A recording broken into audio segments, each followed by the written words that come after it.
வணக்கம் நண்பர்களே. India versus England மேட்சுக்கான மூணாவது T20 மேட்சுக்கான ஸ்மால் லீக் டெமோ டீமுக்கான ப்ரிவியூ தான் பார்க்க போறோம்.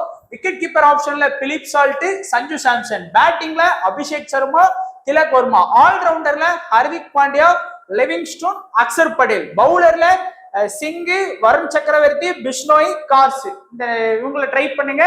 ஒரு கேப்டன் கொடுக்கணும் அப்படின்னு நினைச்சா நீங்க கண்டிப்பா ஹர்திக் பாண்டியாக்கு ஒரு பெஸ்ட் கேப்டனா உங்களுடைய ஸ்மால் லீக் டீம்ல ட்ரை பண்ணலாம். அதுவே ஒரு பெஸ்ட் வைஸ் கேப்டனா பாத்தீங்கன்னா ரெண்டு பேர் இருக்கிறாங்க. ஒன்னு சிங் இருக்கிறாரு, இன்னொருத்தர் பாத்தீங்கன்னா வருண் சக்கரவர்த்தி. இந்த ரெண்டு பேருக்குமே நீங்க வைஸ் கேப்டன் கண்டிப்பா எடுக்கலாம். அதே போல இந்த இடத்துல நம்ம ஒரு ரிஸ்க் எடுத்திருக்கோம். பிலிப் சால்ட்டை ரிஸ்க் எடுத்திருக்கோம். அந்த இடத்துல நீங்க சேஃபா போன்னு நினைச்சீங்கன்னா ஜோஸ் பட்லரை கண்டிப்பா ட்ரை பண்ணுங்க. இன்னைக்கு பட்லர் ஃபிளாப் ஆவார் அப்படிங்கிறதுனால நம்மளுடைய ப்ரிவியூ படி ஃபிளாப் ஆவார் அப்படிங்கிறதுனால நம்ம அந்த இடத்துல பிலிப் சால்ட்டை ஒரு ரிஸ்கான இதுல ட்ரை பண்ணியிருக்கிறோம். மற்றபடி நீங்க இது ஒரு ஸ்மால் லீக் டீமை நீங்க சேஃபா கண்டிப்பா ட்ரை பண்ணலாம். வீடியோ கண்டிப்பா பிடிச்சிருக்கும்னு நினைக்கிறேன். பிடிச்சிருந்தா லைக் பண்ணுங்க.